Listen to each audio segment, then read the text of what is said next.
Donc déjà un grand merci, bonjour et un grand merci à toutes les personnes qui sont actuellement présentes. Aujourd'hui, donc pour ce premier webinaire de l'année, on va vous présenter la conception de meubles complexes. C'est un webinaire qui nous avait été demandé depuis pas mal de temps. On a apporté beaucoup de modifications sur les derniers catalogues. Donc on va essayer de voir ensemble comment constituer ce type de meuble. Alors l'objectif, ça va être de partir déjà sur une pièce avec un sous-pente. Donc on va essayer de revoir ensemble comment on peut à l'intérieur de 2020 Design créer ces sous-pentes. Ensuite, dans cette pièce, on va intégrer un premier meuble sous-pente. Là, vous verrez, on les a beaucoup travaillés pour vous éviter d'avoir à faire des relevés de cotes dans tous les sens. Deuxième meuble que l'on va positionner, c'est un meuble d'angle. Là aussi, on a créé, alors là, on n'a pas modifié le meuble existant, on a créé un nouveau module qui va venir directement s'implanter dans votre dessin avec pas mal d'options tout de même.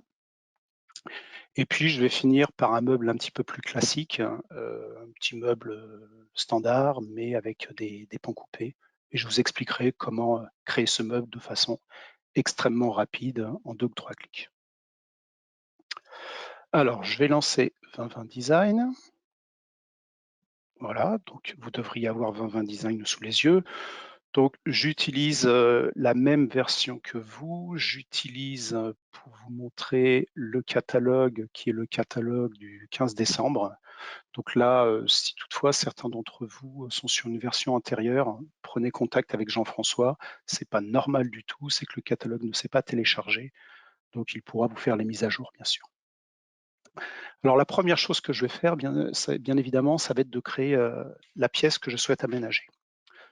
Donc pour faciliter le travail, je vais plutôt insérer les cotes à l'aide du clavier. Donc on va faire un premier mur de 3 mètres. Voilà, je confirme. On va travailler un deuxième mur de 1810, un mur de 1700. En fait, je vais créer ici 2 sections. Donc je vais simplement me déplacer sur l'angle et insérer directement l'angle. Un autre mur de 3 mètres. Voilà. Maintenant, je reviens avec mon mur à 1700. Mon mur de 1810 et à nouveau mon angle à 180. Alors pourquoi créer ces sections? Comme vous l'avez vu tout à l'heure, je veux absolument faire sur une partie le sous-pente, donc j'ai créé ici, si je zoome un petit peu, ces 2 fameuses sections. On va d'ailleurs les afficher en élévation, on verra mieux lorsque j'apporterai les modifications. Pour apporter les modifications, on va double-cliquer sur les murs. Voilà, je vais décaler un petit peu la fenêtre. Donc mon premier mur, je vais lui donner une hauteur de 500. Voilà. Ensuite, la première section que l'on voit ici en vert, elle va débuter à 500 et s'achever à 2,50 m. Voilà, ma pente est créée. Et puis, pour la dernière section, qui est ici, ça va être l'inverse, c'est-à-dire je vais partir de 2500 et je vais arriver à 500. Je vais en profiter pour intégrer aussi les plafonds, indiquer à 2020 que je veux absolument que le plafond suive la pente. Donc je vais me caler à nouveau sur la première section. Et ici, je vais cliquer dans peu importe la hauteur. Même chose pour la section numéro 2, peu importe la hauteur. Et puis pendant que j'y suis, eh bien, je vais rendre un des murs, le mur numéro 4, ici, je vais le rendre transparent. Alors là, il y a plusieurs méthodes. Soit on va rendre le mur transparent, ce que je suis en train de faire, soit on peut changer le type de mur. Là, tout dépend ce que vous préférez. Pourquoi je le rends transparent? Parce que je ne suis pas dans une pièce qui est trop grande, donc si je veux avoir un petit peu de recul et que je rentre dans la pièce, je ne verrai pas l'intégralité de mon implantation. Voilà, donc là, j'ai créé mes différents murs. On va regarder tout de suite ce que ça donne en perspective. Donc on va lancer la perce et ça va nous donner quelque chose comme ça. On va rajouter tout de même une ouverture, donc je vais aller chercher dans mon catalogue pièces, ici une porte. Voilà, juste une petite ouverture que je vais positionner, donc toujours le même procédé, un souris ou clavier. Ça, je pense que vous connaissez par cœur. Alors, première étape, on va positionner le meuble sous pente. Donc, je vais dans mon catalogue, aménagement sous pente, donc sous pente gauche, je vais prendre mon article et le poser dans ma pièce.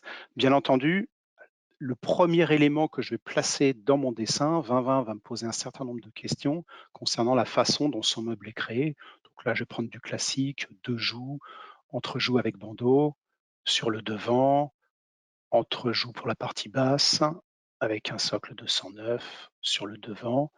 Je vais prendre un fond ici, 16 millimètres. On va être en acacia, sens du fil standard. Et puis pour le reste de mon meuble, 19 millimètres.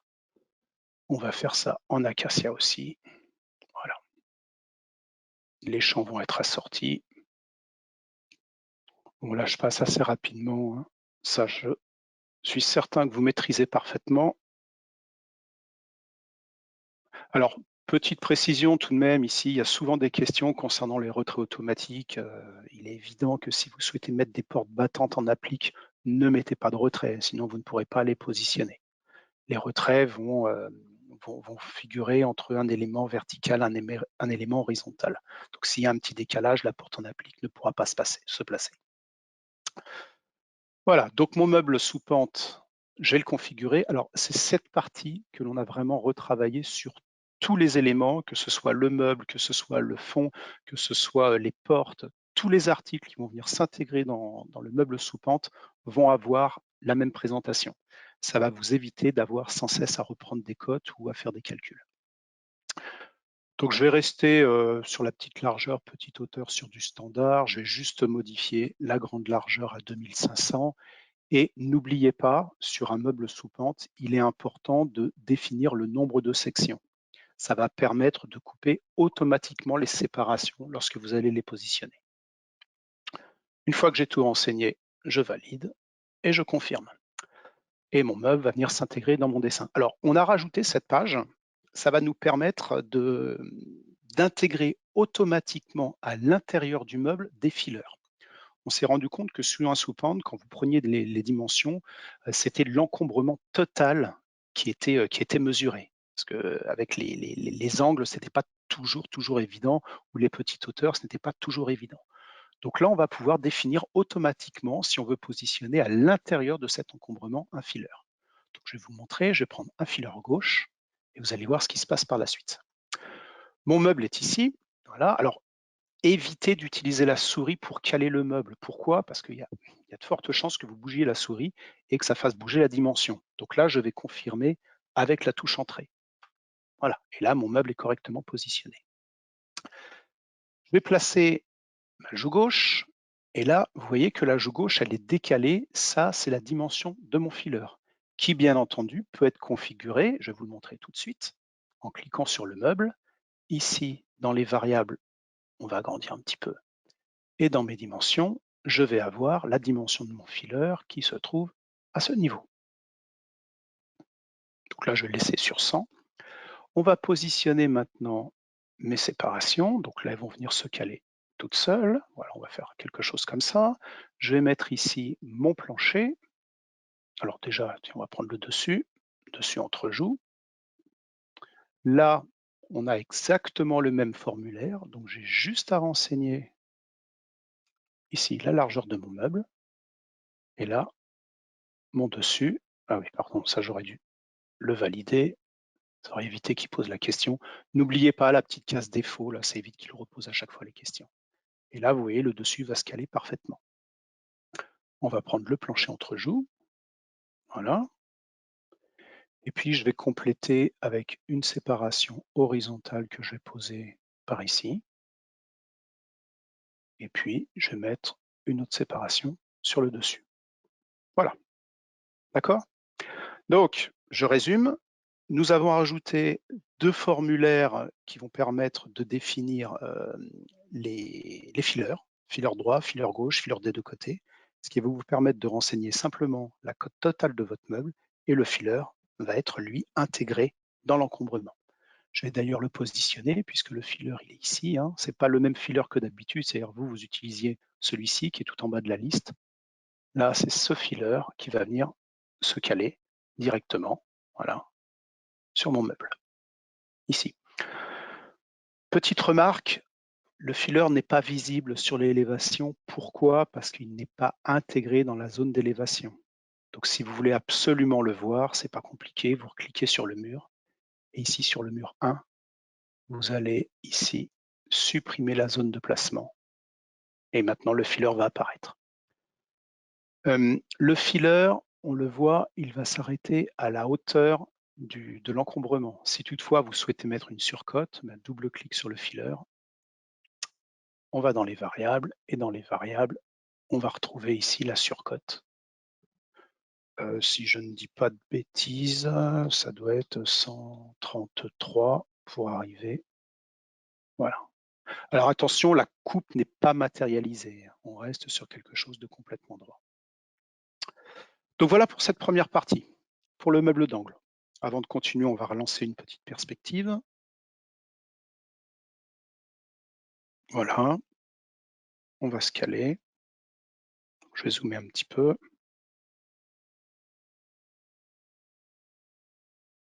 Voilà. Donc maintenant, je vais faire l'angle avec le nouveau module. Je retourne ici sur aménagement de base d'angle. Je vais sélectionner cet article. Voilà.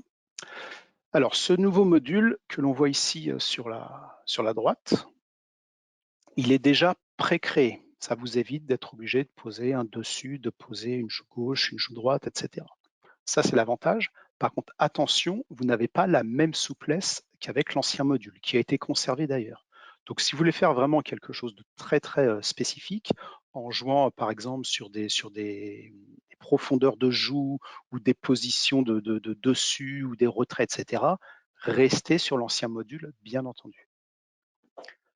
Donc, ce module se place directement dans mon angle. On va bien sûr intégrer les dimensions. Donc ça, c'est du classique. Voilà, je valide et je confirme. Et là, le module va me poser à nouveau des questions concernant sa conception. Donc moi, je vais partir sur un 90. Je vais partir ici comme le meuble principal, hein, c'est-à-dire entrejoue avec mon dos. Voilà. Même chose pour la partie basse et mon socle de 109. Bien sûr, tout ce qui a été déjà renseigné au préalable, je n'ai pas besoin de revenir dessus. Alors, je vais vous montrer qu'en cliquant sur le module qui est ici, vous voyez, il a placé la joue gauche, la joue droite, le dessus, le plancher, les fonds, etc. Tout est déjà positionné. Et tout est déjà listé, bien sûr. On va placer ici, sur la partie basse, une étagère. Donc, je vais aller chercher une étagère verticale. Je vais définir sa position. Je veux une position précise. Donc, je vais utiliser plutôt le clavier par rapport à la souris. Donc ici, je vais mettre à 650. Voilà. Donc volontairement, j'ai laissé un petit décroché, car je vais vous faire voir que l'on peut intégrer une étagère et modifier la forme de l'étagère. Donc je vais partir sur une étagère fixe, par exemple. Je vais la poser sur mon plan, mon élévation, peu importe. Pardon, c'est pas celle-ci, ça c'est une angle. Moi, je veux partir sur une étagère fixe droite. Voilà. Donc je vais la positionner. Alors là, vous voyez en bas que l'étagère a une certaine profondeur, une certaine largeur. Je vais éditer mon étagère, aller dans la page et je vais lui indiquer ici, alors ce que je vais faire, je vais décaler mon formulaire, comme ça vous allez voir en direct ce qui se passe. Donc bien entendu, un retrait c'est négatif, donc moi je veux qu'elle déborde, donc je vais faire moins, et je veux qu'elle déborde de 50, donc je vais insérer moins 50. Et là on voit que l'étagère va venir se décaler de 50. Maintenant sur la partie gauche, je vais faire une découpe, un petit décroché. Je vais intégrer les dimensions, donc 400 c'est la largeur, ici 50 la valeur du retrait. Et là, mon étagère va venir s'intégrer correctement sur mon dessin. Je vais lancer la perspective. Voilà, on va zoomer. Et là, on voit bien la découpe qui figure sur l'étagère. Donc ça, c'est une petite astuce en partant. Alors là, on n'est pas parti d'une forme libre, on est parti d'une forme existante, mais en partant d'une forme existante et en utilisant les retraits et les découpes, eh bien, on va pouvoir modeler comme on le souhaite la pièce. Sur la partie droite, je vais poser, alors je vais appeler une élévation, on va poser quelques tablettes. Donc là, je vais partir sur des tablettes droites. Voilà, on va les positionner. Et puis là, vous connaissez la rosace, hein, j'ai intégré une valeur de 300. Je vais les copier vers le bas et on va positionner quelques tablettes sur la partie droite. Avant de créer le dernier module, je vais positionner maintenant des portes sur sur le module sous-pente et sur le module d'angle. Donc déjà, ce que je vais faire, je ne sais pas si vous connaissez cette petite astuce, ça va être de cliquer ici avec le bouton de droite et de faire ajouter une liste. Ça va me permettre, voilà, d'avoir une deuxième liste qui va s'afficher. Je vais la caler dans mon ici. Donc là, j'ai une première liste, une deuxième liste. Et ça va me permettre de passer d'un catalogue à l'autre. Donc je vais avoir d'un côté mon catalogue, il faut quand même appuyer dessus, mon catalogue avec mes façades, avec mes portes, et de l'autre côté, mon catalogue d'agencement. Donc ça m'évite sans cesse de revenir ici dans le navigateur et de zapper d'un catalogue à l'autre. Ça peut être beaucoup plus pratique. Sur ce meuble d'angle, sur le meuble sous pente, on va maintenant aller chercher donc des portes. Voilà. Donc les portes sous pente gauche, je sélectionne, je vais la placer sur le petit module du bas. Donc on va mettre une seule porte, hein, je ne veux pas avoir plusieurs vantaux. Je confirme. La hauteur du meuble, et ici, je vais tout de même lui indiquer la hauteur du bandeau et du dessus. En l'occurrence, chez moi, ça va être 128. Et puis l'angle, qui était un angle de 48. À partir du moment où j'ai renseigné, hop, 48, je vais y arriver. À partir du moment où j'ai renseigné ces valeurs, et bien là, la porte, alors oui, pardon, on va peut-être quand même définir son coloris, voilà. Je ne vais pas mettre de poignée, je vais valider. Donc à partir du moment où la page est renseignée, vous voyez que les portes vont venir s'ajuster automatiquement. Je sais que sur les anciennes versions, on avait des petites difficultés sur certaines portes. Elles ne se calaient pas correctement. Il y avait toujours un petit décalage sur la partie supérieure. Ce problème est résolu. Quand vous avez positionné une porte, donc bien entendu, vous pouvez en reprendre une deuxième et reconfigurer, mais l'astuce, c'est de faire un clic droit, de faire un dupliqué, et puis là, vous pouvez très bien intégrer votre deuxième porte. Ça vous évite d'avoir à renseigner à nouveau toutes les questions. Sur le meuble d'angle, là aussi, on nous a demandé de pouvoir positionner des portes battantes. Ce n'est pas toujours évident.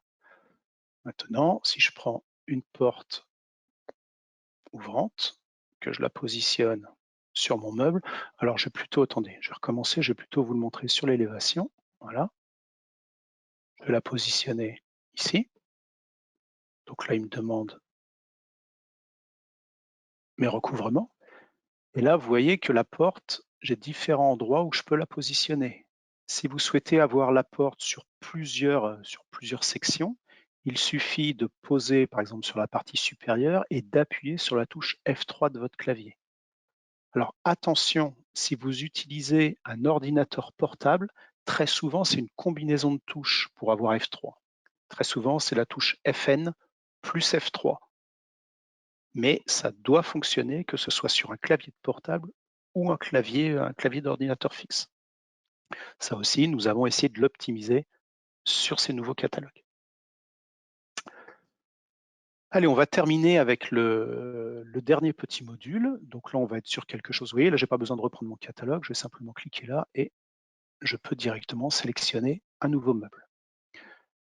On va le positionner à ce niveau. La largeur, je vais être sur du 600. Voilà. Alors, Ici, j'ai une joue, donc moi, je ne veux pas avoir deux joues. Donc, bien sûr, je vais modifier en cliquant sur mes options et indiquer que je n'ai pas des joues de chaque côté, mais j'ai juste une joue à droite. Alors, attendez, il faut quand même cliquer. Voilà, juste une joue à droite sur ce meuble. Sinon, il va laisser les 19 correspondant à l'épaisseur de ma joue. On va aller chercher donc une joue à droite. On va aller chercher un dessus entre joues. On va aller chercher notre plancher. Et puis, on va positionner comme tout à l'heure des tablettes. Voilà. Et je vais les dupliquer à nouveau. Maintenant, ce que je souhaite faire, alors je vais lancer la perspective avant d'apporter une modification pour vous montrer où on en est. Voilà. Donc, ce que je souhaite faire, c'est apporter des découpes sur l'intégralité de mon meuble. Tout découper ici. Donc, bien sûr, je peux le faire élément par élément, mais bon, c'est toujours un petit peu long. Et puis, on essaie de trouver des raccourcis lorsqu'on utilise un logiciel. Donc, je vais sélectionner mon dessus. Je vais appuyer ici sur la touche contrôle, sélectionner une première tablette, puis une deuxième, troisième, etc. Alors, je ne sais pas si vous voyez bien, mais elles sont en surbrillance. Et une fois qu'elles sont sélectionnées, je vais faire un clic droit et là, je vais aller dans les attributs. Là, le logiciel va m'afficher les attributs qui correspondent à toutes les pièces. Donc moi, je vais simplement lui dire que je veux faire une découpe ici sur la droite, donc une découpe droite sur la droite. Et puis dans les dimensions, je vais insérer mes dimensions ici. Donc on va être 500 par 400. Et regardez en bas au niveau du dessin, là, il découpe toutes mes pièces. La seule chose qui me reste à faire, c'est ma joue. Je vais double-cliquer dessus. Par défaut, elle est en 100, en 600, donc moi je vais la réduire à 100. Voilà, pour arriver au résultat final. Allez, on relance la perspective. Voilà, je vais passer en mode filaire. Voilà, donc voilà le résultat, avec notre meuble sous pente, les différentes portes intégrées, notre meuble d'angle, donc un seul clic pour positionner le module, la tablette qui a été découpée, les portes qui viennent s'insérer de façon beaucoup plus simple qu'avant, et puis pour finir, une petite astuce sur ce meuble pan coupé. Donc d'un seul clic pour pouvoir modifier l'intégralité des tablettes du dessus et du plancher. Voilà, bah écoutez, j'ai fait le tour des nouvelles fonctions et des petites astuces que je souhaitais vous présenter sur ce webinaire Meubles complexes. Je vous souhaite une très bonne journée. À très bientôt. Au revoir.